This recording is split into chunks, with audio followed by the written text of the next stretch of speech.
Hello everyone, and welcome back to the channel. Today, we're diving deep into one of history's most captivating mysteries, Atlantis. Was it just a story, a philosopher's cautionary tale? Or was it a real, advanced civilization swallowed by the sea? Let's sift through the clues and explore the possibilities together. The story of Atlantis comes to us from one man, the ancient Greek philosopher Plato. Around 360 BC, in his dialogues, Timaeus and Critias, Plato described a magnificent island nation located beyond the Pillars of Hercules, what we now call the Strait of Gibraltar. He painted a picture of a utopian society, a naval powerhouse with incredible wealth, advanced architecture, and a noble, virtuous populace descended from the god Poseidon himself. According to Plato, Atlantis was an engineering marvel. It consisted of concentric rings of land and water, connected by massive canals and bridges. At its center stood a grand temple dedicated to Poseidon, covered in silver and with pinnacles of gold. The Atlanteans were said to possess technology far beyond their time, harnessing mysterious crystals for power and creating incredible works of art and engineering. For 9,000 years before Plato's time, this empire supposedly flourished, ruling over parts of Europe and Africa. But as with many stories of great power, pride came before the fall.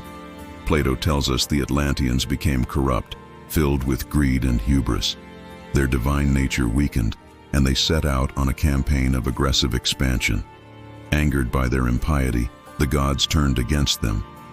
In a single terrible day and night of misfortune, violent earthquakes and floods struck the island, and Atlantis sank into the depths of the sea, vanishing forever.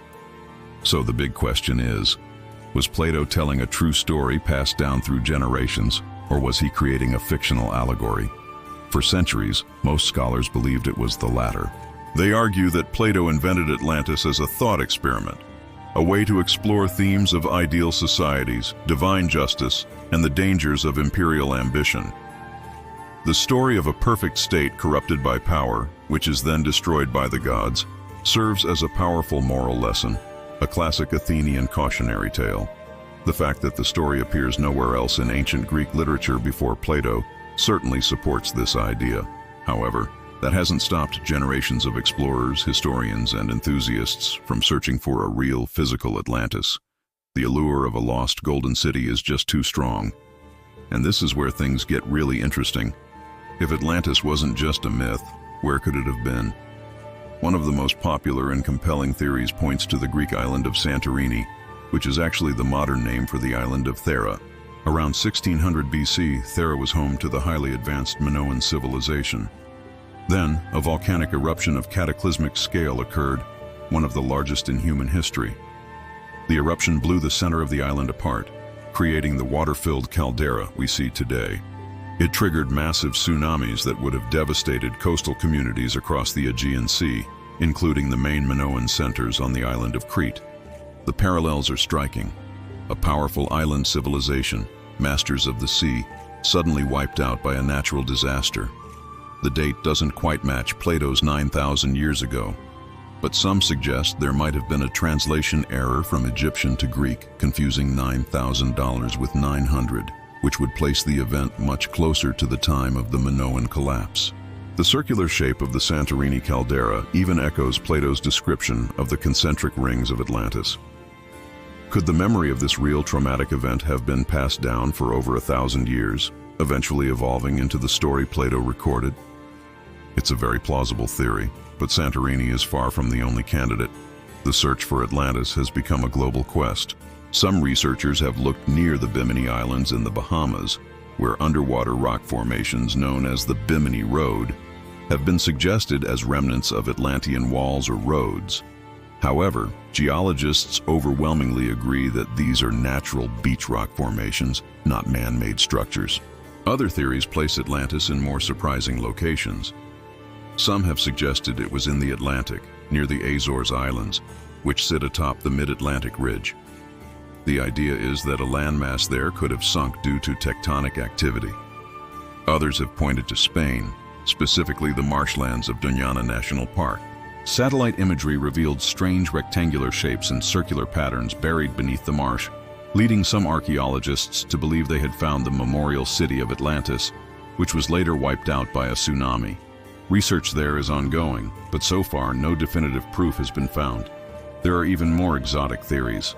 Some have proposed that Atlantis was in Antarctica, now buried under miles of ice, or that it was located in the Andes Mountains of South America, or even off the coast of India or Japan.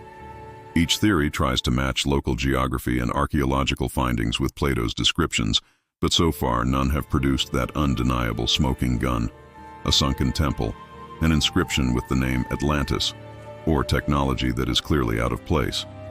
So, what are we left with? On one hand, we have the strong academic consensus that Atlantis was a philosophical fable, a brilliant story created by Plato to make a point about politics and morality. It's a work of fiction, much like Utopia or The Lord of the Rings, that has been mistaken for history.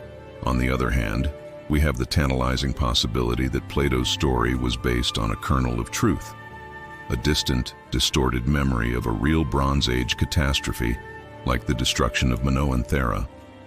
The human desire to believe in a lost paradise, a golden age of wisdom and technological prowess, keeps the search alive.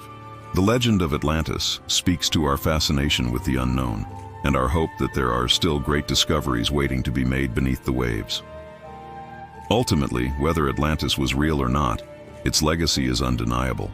It has inspired countless books, movies, and works of art. It continues to fuel our imagination and our curiosity about the ancient world.